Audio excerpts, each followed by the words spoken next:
उत्तराखंड में जब अलग अलग भर्ती घोटाले उजागर हो रहे हैं, एक के बाद एक शिकायतें मिल रही हैं, तब सीएम धामी ये संदेश देने की भी कोशिश कर रहे हैं कि जांच ईमानदारी से होगी और दोषियों के खिलाफ कार्रवाई भी होगी। धामी के इस दावे के बीच ही उनके एक पूर्व कैबिनेट मंत्री अरविंद पांडे भी अब सवालों के घेरे में हैं। उन पर भी यही आरोप लग रहे हैं कि उन्होंने भी भाई भतीजावाद फैलाया। जब वो मंत्री थे तो उन्होंने अपने नातेदारों, रिश्तेदारों को उत्तराखंड के सरकारी विभागों में नौकरी दिलवाई। इस तरीके के आरोप अरविंद पांडे पर लग रहे हैं, जो कि त्रिवेंद्र, तीरथ और धामी तीनों ही मुख्यमंत्रियों के कार्यकाल में शिक्षा मंत्री रहे। और अब उन पर सवाल ये कि उन्होंने अपने लोगों को सरकारी नौकरियों में भर्ती करवाया, एडजस्ट करवाया।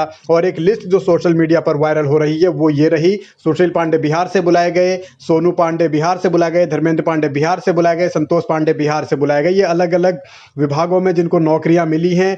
शिक्षा विभाग में ज़्यादातर नौकरियां दी गई हैं क्योंकि वो शिक्षा मंत्री थे। और आरोप ये भी है कि उन्होंने फर्जी तरीके से दस्तावेज भी बनाए और नौकरियां प्राप्त की। पूर्व मंत्री अरविंद पांडे की ओर से ये नौकरियां लगवाई गई है, ये उन पर आरोप लग रहे हैं। तो अरविंद पांडे सवालों के घेरे में हैं। शिक्षा मंत्री रहते हुए कई मर्तबा वो विवादों में आए थे, चाहे 13 का पहाड़ वाला विवाद हो या फिर स्कूल में जाकर एक शिक्षक को डांटने का मामला हो। तो ये एक मंत्री जो पूर्व हैं उन पर आरोप है।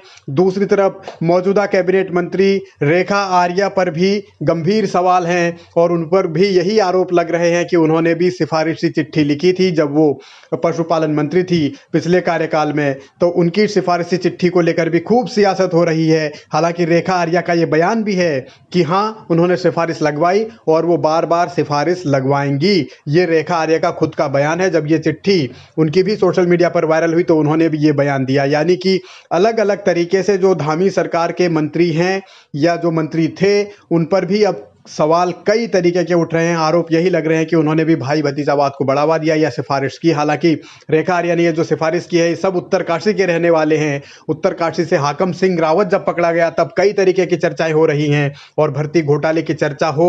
उत्तरकाशी में हाकम सिंह की गिरफ्तारी को लेकर अलग अलग सवाल हैं और इस बीच धामी के मंत्री जब कटघरे में हैं तो विपक्ष सवाल उठा रहा है। उत्तराखंड अधीनस्थ चयन आयोग में हुई भर्ती के घोटाले हैं जिसकी जांच की मांग हम लोग सीबीआई से कर रहे हैं। वहीं दूसरी तरफ सचिवालय में बड़े पैमाने पर भर्तियों में घोटाले हुए हैं। विधानसभा जैसी चीज जिसमें उम्मीद होती है कि सब चीज सही होगी, उसमें भी बहुत बड़े पैमाने पर भर्ती पे घोटाले हुए हैं। 2011 की नियमावली का पूरी तरीके से उल्लंघन करके वहां अपने लोगों को रेवड़ियां बांटी गई। जहां मुख्यमंत्री के पीआरओ की नौकरी लगी है वहीं उनके दूसरे पीआरओ की पत्नी की नौकरी लगती है। विधानसभा के तत्कालिक अध्यक्ष अग्रवाल जी के पीआरओ के 2 साड़ू भाइयों की पत्नियों की नौकरियां लगती है। हमारे आदरणीय भगत सिंह कोश्यारी जो राज्यपाल हैं उनकी सगी भतीजी की नौकरी लगती है। राज्यसभा में भेजी गई मिसेस सैनी के सगे भतीजी की नौकरी लगती है। रेखा आर्या कैबिनेट मंत्री के पीआरओ की नौकरी लगती है। सतपाल महाराज कैबिनेट मंत्री उनके पीआरओ की नौकरी लगती है। मदन कौशिक जी जो तत्कालिक अध्यक्ष रहे भारतीय जनता पार्टी के, उनके पीआरओ के 2 साथियों की पत्नियों की नौकरियां लगती है। और शायद ही और यदुवीर सिंह जो प्रांतीय प्रचारक है आरएसएस के, उनके सगे भतीजे की, उनके सगी भतीजी की और उनके ड्राइवर की नौकरी लगती है। ऐसे अनेकों उदाहरण हैं, बड़े चेहरे हैं भारतीय जनता पार्टी के जिन्होंने अपने परिवार के लोगों की विधानसभा में नौकरियां लगवाई हैं। सरकारी नौकरियों में भ्रष्टाचार को लेकर लगातार सवाल उठते रहे हैं और इस बीच अब जब भाई भतीजावाद की बात आ रही है और मंत्रियों पर सवाल उठ रहे हैं, 2 विभागों का अभी तक जिक्र हुआ। एक अरविंद पांडे का जो कि अब पूर्व मंत्री हैं, दूसरी तरफ रेखा आर्या का जो मौजूदा मंत्री हैं। तो आगे क्या इन मामलों की भी जांच धामी करवाएंगे?